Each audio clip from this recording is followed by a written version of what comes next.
ধরুন স্বামী স্ত্রীর কাছে আমানত, স্ত্রী স্বামীর কাছে আমানত। স্ত্রী স্বামীর কাছে আমানত কেমন করে? স্ত্রীর সকল সৌন্দর্য দেখার জন্য একমাত্র হক কার? বলেন কার? কিন্তু মেয়েরা সাজে স্বামীর সামনে না মার্কেটে যেতে। ও এলাকা তো আছে এগুলো, বাজার কর।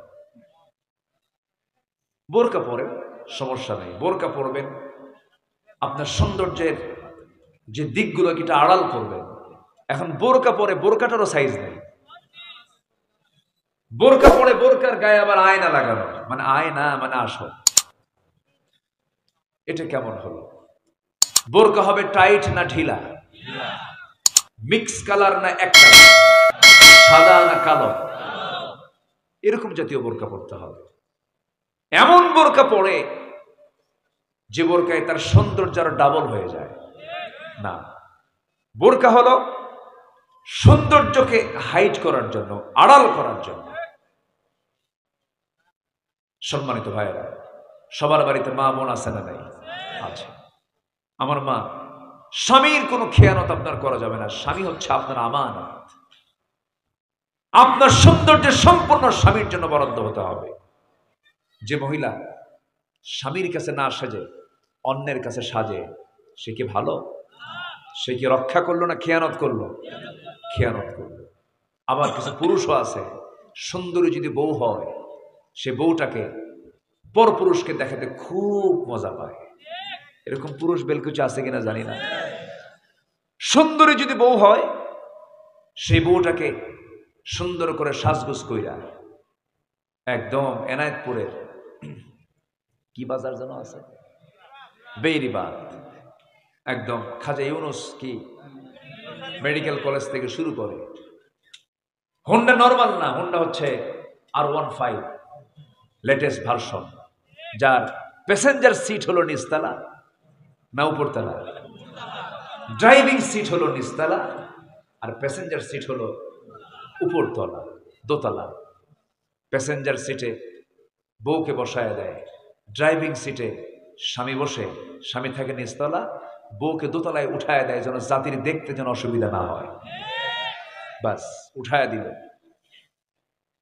Belkuchi to Saidabad, Saidabad to road to Sirajganj, আবার কড্ডার মধ্যে ভিতর দিয়ে ঢুকে মুকুন্দগাতির মোড়ে আসলো, সন্ধ্যা হয়ে গেল। এমন হুন্ডা যার দোতলায় হলো তার বউ বসে থাকে। আবার যেদিক দিয়ে ধোঁয়া বের হয় তার নাম কি? ওটা রাখে না, কারণ ওটা রাখলে পরে আওয়াজ কম হয়, ওটা আউট করলে এমন সাউন্ড হয়, দেখতে বাধ্য, জাতি দেখতে বাধ্য। জাতিকে দেখায়া সন্ধ্যা রাত দিয়ে যমুনার তীরে গিয়ে বউটাকে সুন্দর করে সাজগোজ কইরা, লাল লিপস্টিক, লাল বোরকা, লাল লিপস্টিক, লাল শাড়ি, চুলটা ছেড়ে দিয়া অর্ধলগ্ন দেহ ডিসপ্লে করে 16 প্রো কি ম্যাক্স, হ্যাঁ এই তো আইফোন ম্যাক্স, কি নাম আল্লাহ জানে, ছবি একখান তুলে বইয়ের ছবিটাকে ফেসবুকে পোস্ট করে ক্যাপশন লিখলো, আর্টিকেল লিখলো, আসুন আমার বউটাকে সবাই জামাতের সাথে দেখি। যেরকম নাউজুবিল্লাহ। বউ কি জাতীয় সম্পদ? আসতে বলে বউ কি জাতীয় সম্পদ? প্রাইভেট, হ্যাঁ এটাকে প্রাইভেটলি রাখবে। সম্মানিত ভাইয়েরা, যদি এমন কেউ করে, এটা আমানতের কি হয়ে গেল? খেয়ানত হয়ে গেল। আবার কিছু কিছু যুবক আছে নিজের বইয়ের দিকে তার কোনো নজরই নেই, খেলে পরের বইয়ের দিকে নজর। এরকম আছে কিনা বলেন? নোংরামি, দুষ্টামি, এগুলো করা জায়েজ না, এগুলো খেয়ানত, স্পষ্ট হারাম। এবং এটার শাস্তি হলো সবচেয়ে ভয়ঙ্কর শাস্তি। জেনাকারের শাস্তি হলো তাকে পাথর মেরে শেষ করে দাও। কার বিধান? আল্লাহর বিধান। আমার বন্ধুগণ, নামাজ দিয়ে শুরু, নামাজ দিয়ে শেষ। নাম্বার 1, নামাজটাকে যারা কন্টিনিউ করবে, যত্নবান হবে, এরপরে জিহ্বাকে কন্ট্রোল যারা করবে, আল্লাহ রাব্বুল আলামিন নাম্বার 3 বলছেন যারা যাকাতটা দেবে। নাম্বার 4 হলো লজ্জাস্থানকে যারা হেফাজত করবে। নাম্বার 5 যারা আমানতের খেয়ানত না করবে এবং যারা ওয়াদা ঠিক রাখবে। আমার বন্ধুগণ ৭১ থেকে শুরু করে নিয়ে আজকে ২০২৪ সাল ৫ অগাস্টের আগ পর্যন্ত যত সরকার ক্ষমতায় ছিল সব তো ওয়াদার দিক দিয়ে রক্ষাকারী ছিল। রক্ষাকারী ছিল? ওয়াদা রক্ষা করেছে না ভঙ্গ করেছে? তাহলে এখন একটু চিন্তা করা দরকার, যারা ওয়াদা ভঙ্গ করবে তাদের হাতে দেশ নিরাপদ না বিপদ? নিরাপদ না বিপদ? বিপদ। আমার বন্ধুগণ, নাম্বার ৭ হলো যারা নামাজের ব্যাপারে যারা যত্নশীল হবে। প্রথমে বলা হলো নামাজ যারা খুশুর সঙ্গে যারা আদায় করবে, সর্বশেষ হলো যারা নামাজের ব্যাপারে যত্নশীল হবে। এই ৭টা কাজ করলে পরে মহান রব্বুল আলামিন বলছেন উলাইকা হুমুল ওয়ারিসুন আল্লাযীনা ইয়ারিসুনাল ফিরদাউসা হুম ফিহা খালিদুন। জোরে বলুন আল্লাহু আকবার। এই আচরণগুলো যারা করবে, এই ৭টা গুণ যাদের মধ্যে থাকবে, এরা হবে জান্নাতুল ফিরদাউসের ওয়ারিস। আল্লাহ তাআলা প্রত্যেককে ৭টা গুণে গুণান্বিত হওয়ার তৌফিক দান করুন। জোরে বলি আল্লাহুম্মা আমিন। আরো জোরে আল্লাহুম্মা আমিন। আমার বন্ধুগণ, দুনিয়া ছেড়ে সবাই চলে যাব। নামাজবিহীন চলে গেলে পরে, নামাজ ছাড়া চলে গেলে বিপদ না নিরাপদ? বিপদ হয়ে যাবে। এই পৃথিবীর সেরা মানুষ জনাবে মুহাম্মদ রাসূলুল্লাহ সাল্লাল্লাহু আলাইহি সাল্লাম সারা জীবন তার এক ওয়াক্ত নামাজ কাজা হয়েছে এমন কোনো কেউ হাদিস দেখাতে পারবেন না। নবীজির ইন্তেকাল যখন হবে, মুমূর্ষ অবস্থা যখন মারা যাবেন, একবার হুঁশ একবারে বেহুশ। নবীজির ইন্তেকালের সময় আমার নবীজিকে জীবদ্দশায় বিষ প্রয়োগ করা হয়েছিল খাবারের মধ্যে। মৃত্যুর পূর্বে সেই সময় বিষক্রিয়া দেখা দিয়েছিল। নবীজির প্রচন্ড মাথা ব্যথা, নবীজি একবার হুঁশ একবারে বেহুশ। কিন্তু আযান যখন শুনেছেন, খুব যত্নশীল হয়ে নামাজের জন্য দাঁড়ায় গেছেন, কিন্তু একদিন নামাজ পড়তে পারলেন না। সাইয়েদনা বেলাল আযান দিয়েছেন, সেই সময় আম্মা জান আয়েশার ঘরে তিনি তার কোলে মাথা রেখে ঘুমাচ্ছিলেন, আরাম ফরমাচ্ছিলেন, কষ্ট পাচ্ছিলেন। এমন সময় যখন বেলাল আযান দিয়ে ফেলল, নবীজি শক্তি সঞ্চয় করে বসে পড়লেন।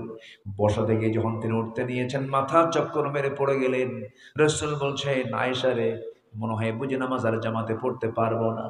তোমার আব্বাকে ডাক দাও, তোমার আব্বাকে ডাক দিয়ে বলো আমার মুসল্লায় যেন দাঁড়ায় আমার দায়িত্বটা পালন করে। মানে আমি দুনিয়া থেকে বিদায় হলে পরে আমার যে না মুসল্লায় নামাজ পড়াবে সেই হবে পরবর্তী খলিফা। জোরকান সুবহানাল্লাহ। রাসূল খলিফা রাষ্ট্রপতি নিযুক্ত করেছেন নামাজে না বাইরে?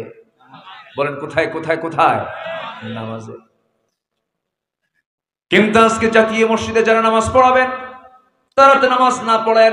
বাইতুল মুকাররমের খতিব কি বেতনভুক্ত কিনা বলেন?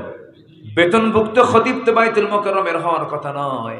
আমরা দেখতে চাই বাংলার জমিনে যিনি বঙ্গভবনের বাসিন্দা হবেন সেই লোকটাই বাইতুল মুকাররমের খতিব হবেন। আস্তে কোন কেন? আস্তে কোন কেন?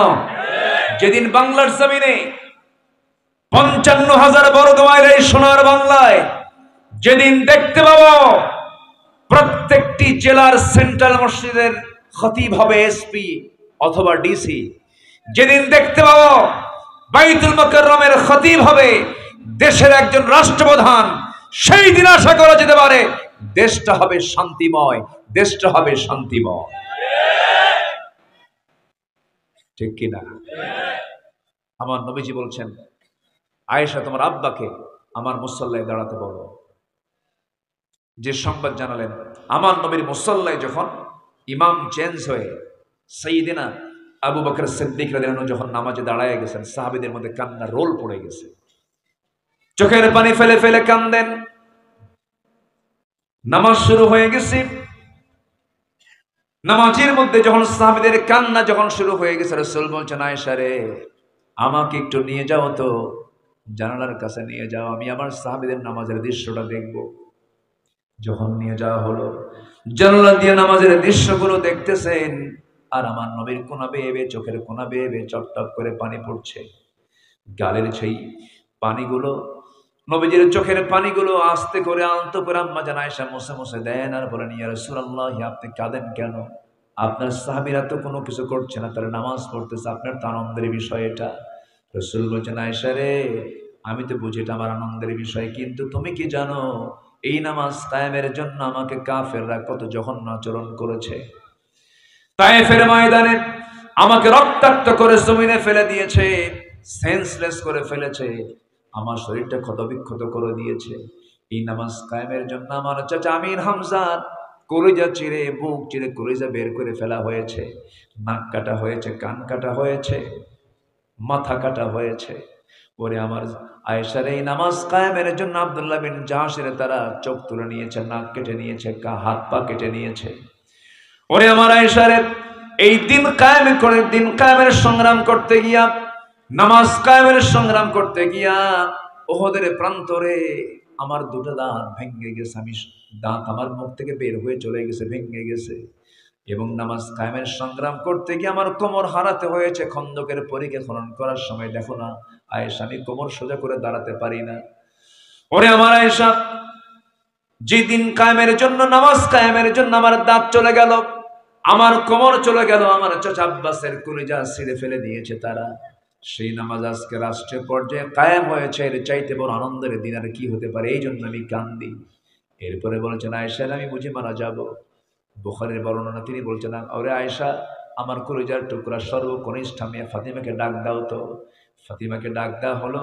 রাসূল বলছেন, মা রে কান্দিস না, কান্নার দিন শেষ, আমি মরে যাব, তুই আমার 6 মাস পরে মারা যাবি। সন্তানকে সান্ত্বনা দিয়া পাঠায়া দিলেন।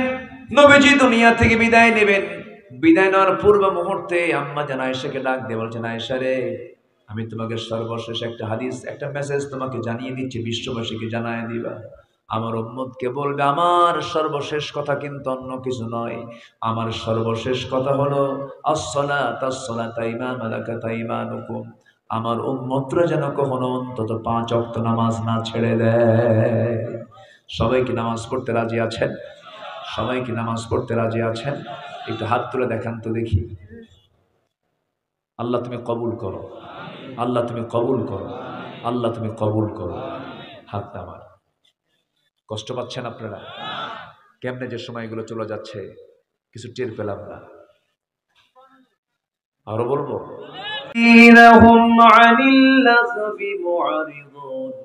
والذين هم للزكاة فاعلون والذين هم لفروجهم حافظون إلا على أزواجهم أو ما ملكت أيمانهم فإنهم غير ملومين।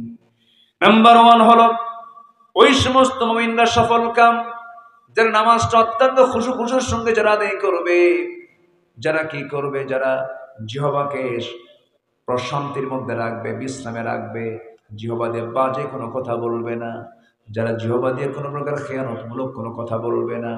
নাম্বার 3 ওয়ানিল লাযমি মুআরিদুন আল্লাযীনা হুম লিযাকাতি ফাঈলুন, যারা যাকাত ঠিকমতো আদায় করবে। নাম্বার 4 হলো যারা লজ্জাস্থানের হেফাজত করবে।